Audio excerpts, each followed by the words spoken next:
Philippe Hugon, bonjour. Bonjour. Vous êtes reporter freelance. Mhm, Vous rentrez d'un voyage de Syrie de 5 semaines mhm, où vous avez tourné de nombreux reportages. En France, on a été touché par les attentats mi-novembre. mhm. 130 morts, 350 blessés. Ces attentats étaient-ils prévisibles sur notre territoire? Alors ces attentats étaient bien sûr prévisibles au vu de la politique étrangère française, que l'on peut résumer en deux mots, incompétence et irresponsabilité. Incompétence dans les décisions qui sont prises et irresponsabilité dans les actions menées sur le terrain. Donc il fallait bien sûr s'attendre à ce genre d'attentats et, et on peut, dans les mois ou les années qui viennent, penser qu'il y aura bien sûr d'autres attentats. Car il est bien sûr très très difficile aujourd'hui de pouvoir euh, prévoir ces attentats. Ce qui est important pour les forces de sécurité françaises, c'est le renseignement sur le terrain. Car il est très très difficile aujourd'hui de pouvoir pister ces gens. Alors ces gens, on peut les diviser en deux catégories. Les gens qui sont déjà fichés, c'est-à-dire des gens qui se sont radicalisés, soit en fréquentant des mosquées salafistes, soit par des voyages qu'ils ont effectués à l'étranger, en Afghanistan, en Arabie Saoudite. Alors, il faut bien savoir que on peut pister ces gens-là par le biais de renseignements que l'on peut avoir sur le terrain, mais également par le biais des réseaux sociaux, par Internet, par un certain nombre de moyens. Mais il faut bien savoir que ces renseignements ont un coût financier d'une part, mais ont un coût en hommes, en matériel, ça demande des moyens importants. Et aujourd'hui, vu le nombre de personnes qui sont radicalisées et qui sont fichées, il est très très difficile de pouvoir prévoir d'éventuels attentats. Quant à la deuxième catégorie, je dirais que c'est quasiment impossible. Ce sont souvent des gens qui se radicalisent chez eux, devant leur ordinateur, par le biais d'Internet, par le biais des réseaux sociaux. Et si on n'a pas des renseignements par le biais de la cellule familiale ou des amis qui entourent ces gens-là, il va être très très difficile d'arrêter ces gens-là et de les pister et de savoir qu'est-ce qu'ils ont en tête. Donc c'est quelque chose d'extrêmement difficile si on n'a pas des renseignements venant de l'entourage pour arriver à savoir ce que ces gens-là ont dans la tête, s'ils veulent partir à l'étranger ou s'ils veulent commettre des attentats en France. Alors, ces attentats ont bien sûr été très meurtriers, mais imaginons aujourd'hui si demain ces gens-là décidaient de placer une bombe sur les rails d'un TGV lancé à grande vitesse, à plus de 300 km/h, ou si ces gens-là se mettaient en bout de piste d'un aéroport international et qu'ils abattent en avion au décollage, ou encore peut-être même pire, en tirant des roquettes sur une usine chimique ou ce genre de choses. Là, on aurait des attentats vraiment très très meurtriers. Et l'état d'urgence qui a été décrété en France, c'est quelque chose qui a une durée limitée dans le temps. Et vous pouvez mettre en place tous les plans Vigipirate en place. Vous n'arriverez jamais à arrêter un groupe de gens décidés. Mais moi, ce que je remarque dans vos propos, c'est que ce n'est pas tout à fait les mêmes informations qu'on a eues par rapport aux médias. Alors, les grands médias français, bien sûr, ne diffusent pas toujours des informations cohérentes, dans le sens où la presse française suit maintenant une politique gouvernementale. Et il faut bien savoir que cette presse française, qui touche également maintenant les chaînes de télévision, hein, mais en ce qui concerne la presse écrite, la presse écrite aujourd'hui est en faillite depuis de nombreuses années, donc elle touche des subventions. Je crois que c'est de l'ordre de 400 millions d'euros chaque année. Et si on rajoute les aides fiscales, les aides au transport, on arrive à un budget de 700 millions par année. Pour tous les journaux, écrits Voilà, et ça autres. concerne plus de 200 titres et ça va du Grand Quotidien National à la Gazette du Pharmacien en passant par les journaux de télévision ou les journaux People, des journaux sportifs. Donc on touche vraiment un grand nombre de titres. Enfin, je crois que c'est de l'ordre de 200 titres. On achète la presse, en quelques mots. En quelques mots, c'est un petit peu ça. On achète la presse et je dirais qu'aujourd'hui, la presse a la mauvaise la mauvaise idée de s'auto-censurer elle-même, de façon à ne pas froisser un certain nombre de gens au gouvernement qui seraient susceptibles de leur baisser leurs subventions ou de leur créer un certain nombre de problèmes. Alors autant je comprends les journalistes qu'ils ménagent leurs sources dans les ministères, dans les choses comme ça, c'est quelque chose qui est tout à fait compréhensible, mais aujourd'hui on arrive vraiment à une véritable désinformation des événements qui se passent sur place, comme on a pu le voir notamment en Syrie. Hein. Moi, je ne fais pas l'apologie du régime syrien, mais je constate une chose parmi toutes les enquêtes que j'ai menées sur place et les interviews que j'ai menées sur place, que la réalité sur le terrain ne correspond pas du tout à ce que relatent les grands médias français, qu'ils soient à la fois de la presse écrite ou de la presse audiovisuelle. Est-ce que vous pouvez nous citer quelques exemples, comme quoi, vite fait? Alors, il y a un exemple qui est arrivé en août 2014, ça a été les attaques chimiques qui se sont passées à Jobar, dans la Ghouta Est, donc c'est la banlieue de Damas, où l'on a accusé immédiatement le gouvernement syrien d'avoir lancé des armes chimiques et d'avoir tué beaucoup de gens par le biais de ces armes chimiques. Alors, moi qui ai pu enquêter sur place, puisque j'ai pu partir avec l'armée dans la petite localité de Jobar, et je peux vous dire aujourd'hui, sans faire l'apologie de qui que ce soit, je fais que de constater les faits. Aujourd'hui, je suis vraiment convaincu que le régime syrien n'était pour rien dans ces attaques chimiques.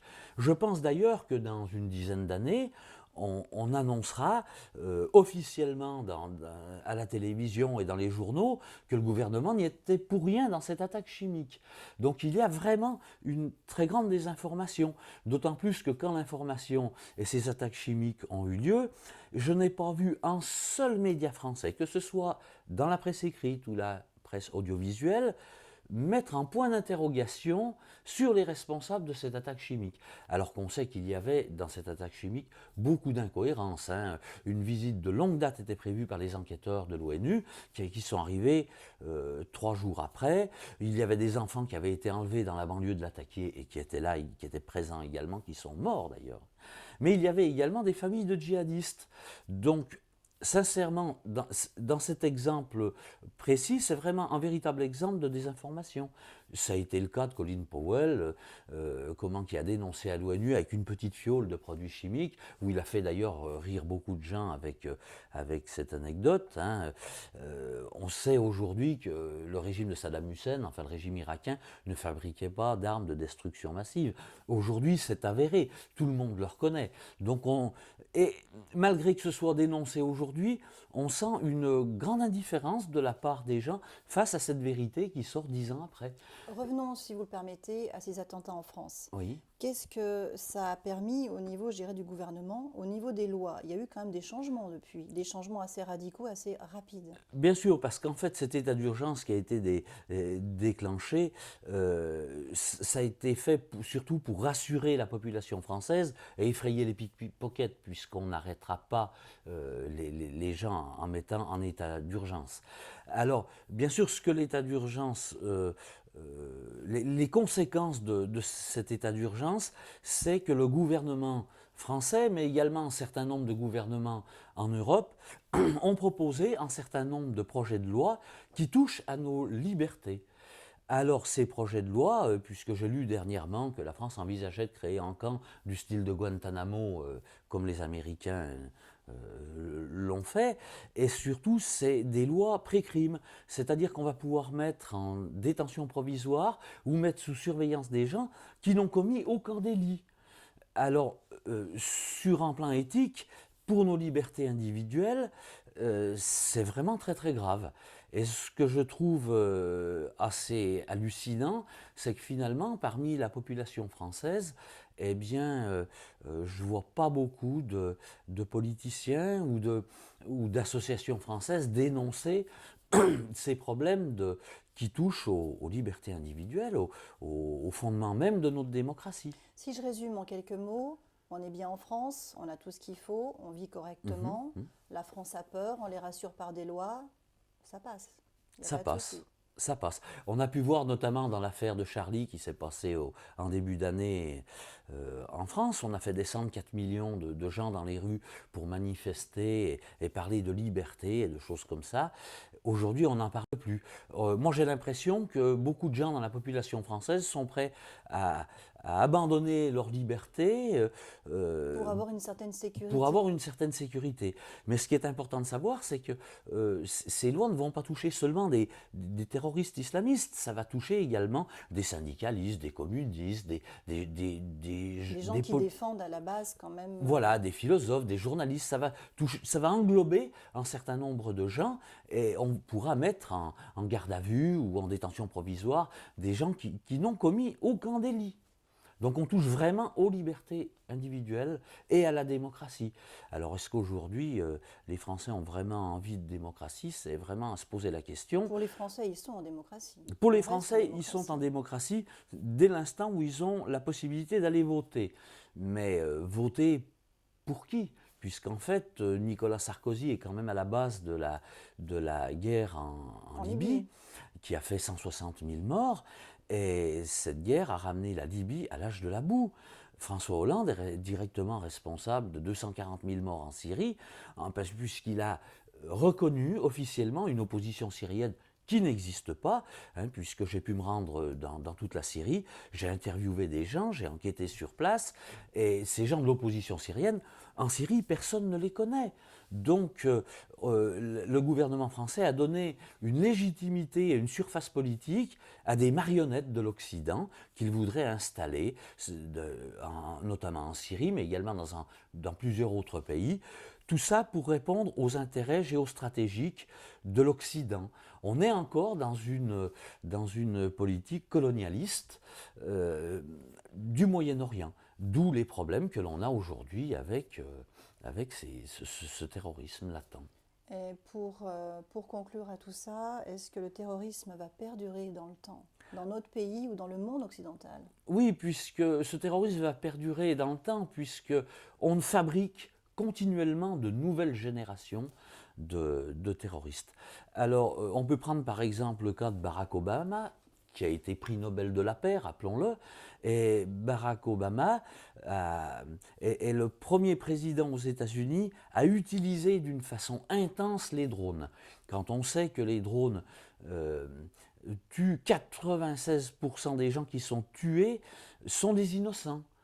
Donc mettez-vous à la place d'une famille, par exemple, qui a des enfants tués par des drones ou un homme qui perd son épouse dans un bombardement de drones alors que ce sont des gens innocents. Donc tous ces gens-là qui sont à la base plus ou moins modérés vont se radicaliser. Ça va attirer la haine, la colère? Attirer la haine, la colère. Alors pour bien comprendre le problème, je pense qu'il est important de remonter un petit peu en arrière, notamment à l'année 1979, où les Russes, enfin les Soviétiques à l'époque, ont envahi l'Afghanistan et les Américains, par le biais de la CIA, ne voulaient absolument réduire l'influence soviétique au Moyen-Orient.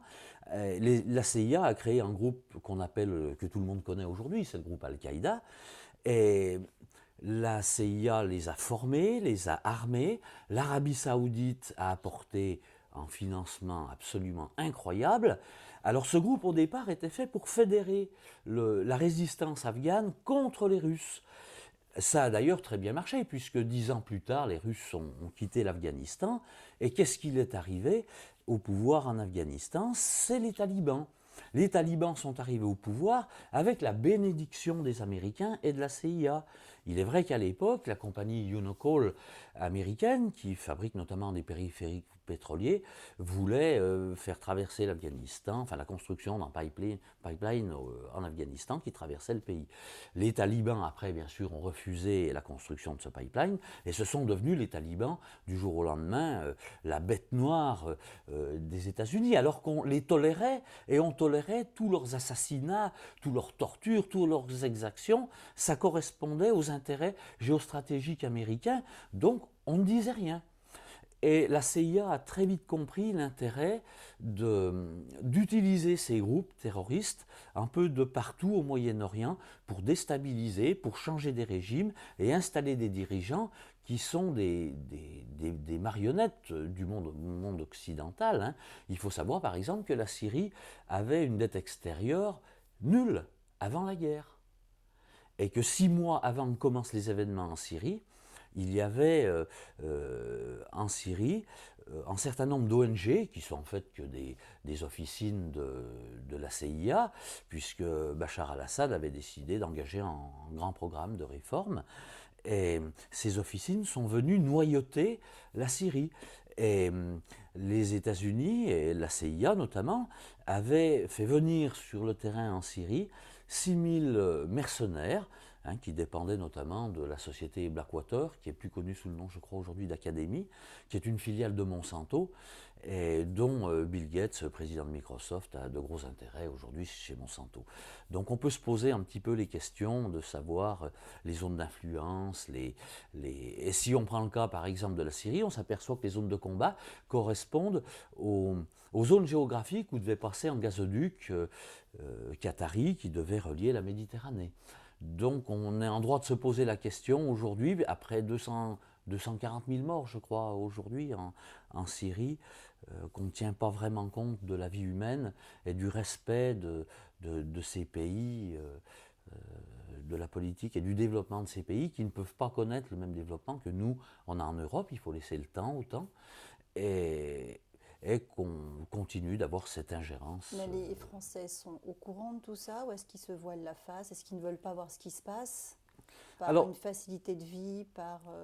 Oui, vous savez, les Français ont une particularité, c'est que les gouvernements endorment les Français avec des prestations sociales, les allocations, les aides, choses comme ça. On est dans une période économique difficile, donc il est très confortable de la part du peuple français d'une manière générale, quand on est confortablement installé dans son salon, la vie ne va pas si mal que ça, et finalement, je vois peu de Français aujourd'hui manifester ou contester la politique étrangère menée par la France, en donnant cette légitimité à cette opposition syrienne. La France a fourni des armes. Elle fournit des armes à des groupes terroristes. Alors on parle de l'ASL, vous savez, l'armée syrienne libre. Mais l'armée syrienne libre, c'est une vue de l'esprit, ça ne représente personne. J'ai pu me rendre compte en Syrie et j'ai pu rencontrer des gens qui avaient été dans l'opposition syrienne et qui se sont trouvés totalement dépassés, qui se sont retrouvés obligés de se battre avec des groupes comme Al-Nosra, filiale d'Al-Qaïda, mais également de Daesh, puisque Daesh faisait pression sur leur famille dans leur village en disant si vous venez pas vous battre avec nous, on va assassiner votre famille. Donc un jour, ces gens-là vont être armée syrienne libre, 8 jours après, ils seront Daesh, 8 jours après, ils seront Al-Nosra. Et vous savez, la Syrie, c'est surtout deux grands groupes, à la fois Al-Nosra, filiale d'Al-Qaïda, et Daesh. Et gravite autour de tout ça un certain nombre de groupes plus ou moins dissidents qui se rangent en fonction des événements d'un côté ou d'un autre. Et puis, il y a bien sûr la grande complicité de l'État turc qui trafique notamment le président Erdogan, le beau-frère du président Erdogan, le fils d'Erdogan qui a une compagnie de négoce de pétrole, qui a également une compagnie maritime, immatriculée d'ailleurs sur l'île de Malte, je crois que c'est la société DMZ si mes souvenirs sont exacts. Et si on voulait vraiment arrêter le conflit syrien et arrêter Daesh, il suffit de fermer les frontières pour que l'État islamique s'effondre. Mais la guerre en Syrie va bien s'arrêter. La guerre en Syrie va s'arrêter... Mais est-ce qu'elle va s'arrêter pour continuer plus loin ? Oui. Dans d'autres pays comme la Turquie, comme des pays... Alors, bien sûr, maintenant que les Russes interviennent en Syrie d'une façon très lourde au niveau des bombardements, au niveau des actions entreprises sur le terrain, il est clair que cette guerre va s'arrêter. Mais elle reprendra plus tard, puisque se pose maintenant le problème du Kurdistan. et surtout, c'est qu'il y a un tel trafic en tout genre d'armes, de pétrole, de produits manufacturés. Donc il y a tellement d'intérêts en jeu, et surtout cette dissidence d'un certain nombre de groupes qui surtout ne tiennent pas vraiment compte de la politique ou de la religion, mais plutôt de leurs intérêts personnels, leurs intérêts financiers sur place. Donc il est très difficile d'arrêter ces groupes-là. Il faudrait vraiment en avoir envie, chose que le monde occidental n'a pas du tout envie. Et la France dans tout ça, qu'est-ce qu'on devient avec tous ces morts en Syrie? Qu'est-ce qu'on devient avec les attentats terroristes encore possibles? Ah oui, oh ben ça c'est ce que je vous disais tout à l'heure, on aura d'autres attentats qui sont certainement beaucoup plus meurtriers que l'on a connus. D'ailleurs, le ministre Valls, Premier ministre, a déclaré qu'il fallait s'attendre à d'autres attentats et qu'il va falloir vivre avec. Mais le plus simple, la question, je dirais, basique, c'est pourquoi ces gens-là viennent en France nous attaquer, pourquoi est-ce qu'ils vont en Europe? C'est parce que nous créons tellement d'injustices au Proche-Orient, au Moyen-Orient, que ces gens-là finissent par se radicaliser et viennent chez nous. Alors si l'on ajoute à cela un certain nombre de sociétés écrans qui vendent des armes, sociétés françaises, britanniques, allemandes, américaines, il y a un nombre d'armes en Syrie, c'est absolument effrayant. Et Vous avez vu des armes françaises sur le terrain? oui, alors l'armée syrienne a arrêté 12 officiers français il y a un peu plus d'un an, je crois, qui étaient là pour former les gens. Et moi, j'ai pu constater sur place, par le biais de l'armée syrienne, des prisonniers qui avaient été arrêtés avec des armes fournies par la France. Parce que quand on fournit autant d'armes comme ça, et qu'elles passent la frontière, après, vous ne savez plus vraiment quel chemin elles vont prendre et à qui elles vont aller. La France est d'une complicité directe dans ce conflit syrien. On a voulu renverser le président Assad et son gouvernement, alors qu'on peut rappeler notamment cet excellent livre, Les chemins de Damas, qui a été écrit par Georges Balbruno, le journaliste français, et qui parle notamment de réunions qu'il y avait eu au Quai d'Orsay entre l'ambassadeur de France en Syrie, qui prévenait notamment le gouvernement Sarkozy que renverser al-Assad était quelque chose d'impossible actuellement, puisqu'il avait, et là je ne fais pas l'apologie du régime syrien ou l'apologie de qui que ce soit, mais il a le soutien de son peuple. Moi, j'ai pu le constater sur place en interviewant, en me renseignant un petit peu sur place, parmi des tas de gens de tout horizon. Hein. J'ai même rencontré d'ailleurs des gens sur place de l'opposition qui en voulaient au gouvernement Assad, mais qui n'en voulaient pas à Bachar al-Assad. C'était son entourage qui était critiqué, mais pas lui.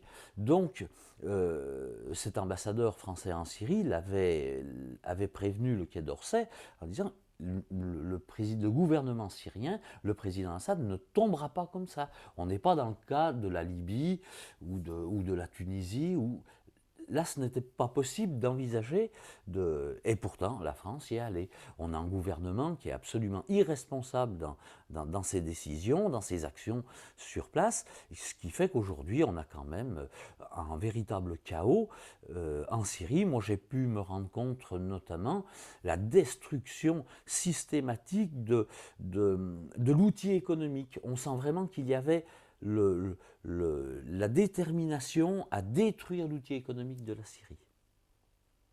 Pour conclure, la France dans tout ça, on est le 21 décembre, on arrive aux fêtes de Noël, on a l'impression que les attentats sont déjà loin. Ah, les attentats Très sont loin. déjà loin, bien sûr. Et ce qui est assez étonnant, c'est qu'aujourd'hui, plus personne n'en parle. On approche des fêtes de Noël, on appelle ça la trêve des confiseurs, hein, mais on n'en parle absolument pas. Les attentats ont fait 130 morts, un peu plus de 350 blessés. Et on a l'impression aujourd'hui que oui, ces attentats sont très loin. On n'a plus on n'a pas entendu parler de nos responsables politiques, de manifestations pour défendre les libertés, pour défendre telle et telle chose. Moi, j'ai l'impression vraiment qu'aujourd'hui, la Syrie, et pas seulement la Syrie, hein, la Somalie, le Congo, le Soudan, la Libye, qu'on oublie tout ce qui est en train de se passer là-bas. Et alors que, par exemple, au Congo, on est à plus de 6 millions de morts aujourd'hui, ce qui est absolument incroyable. Il y a le problème libyen, qui est aujourd'hui un problème énorme, puisque Daesh maintenant est très très très présent en Libye. Il y a le problème du Yémen, l'Arabie Saoudite qui a été nommée à la tête de la commission des droits de l'homme, alors qu'ils ont fait décapiter 150 ou 160 personnes depuis le début de l'année. Ça paraît incohérent qu'un pays comme la France laisse arriver à la tête de la commission des droits de l'homme à l'ONU l'Arabie Saoudite, alors qu'on sait que l'Arabie Saoudite est un financeur du terrorisme international. La France a vendu sa conscience pour quelques milliards de dollars d'armes, ce qui est absolument incroyable. J'ai entendu, j'ai lu dans la presse le président Hollande qui avait dit, avant de décapiter les gens, il faudrait que les gens soient étourdis. Enfin, ça paraît incroyable qu'un gouvernement de gauche qu'un président de gauche, qu'un gouvernement de gauche puisse accepter une chose pareille. On décapite les gens, on torture les gens en Arabie Saoudite, et personne ne dit rien au niveau gouvernemental. Et que ce soit à droite ou que ce soit à gauche, moi je vois personne, et personne également dans la presse écrite ou audiovisuelle, dénoncer ce problème saoudien. Même chose pour les Qataris. Les Qataris financent activement le terrorisme. On n'en parle pas. Les Qataris ont investi énormément d'argent dans l'industrie française, alors on ne dit rien. Ça veut dire que la France, soi-disant pays des droits de l'homme, a vendu sa conscience pour quelques milliards de dollars. La France cautionne également ceci, puisqu'on a vu l'Arabie Saoudite utiliser des armes interdites au Yémen. Il y a des centaines d'enfants qui ont été tués au Yémen. On n'en parle pas. Les Émirats arabes unis ont payé des mercenaires colombiens pour venir faire la guerre au Yémen. Comment est-ce que cela n'est pas dénoncé par la presse française? Pourquoi est-ce qu'on n'en parle pas dans les chaînes de télévision? Tout ça parce que les Émirats arabes unis achètent beaucoup d'armements en France. Donc il y a quand même une incohérence de notre gouvernement qui parle des droits de l'homme, et notamment on a vu aux dernières élections, tout le monde voulait faire barrage pour le Front National, contre le Front National. Alors on peut être pour ou contre le Front National, le problème n'est pas là, mais on ne tolère pas un parti d'extrême droite en France, mais on va collaborer avec des régimes criminels comme la Turquie, comme l'Arabie Saoudite, comme le Qatar. Et là, la presse n'en parle absolument pas. C'est le silence absolu. Philippe Hugon, merci. Merci à vous. À bientôt. Merci.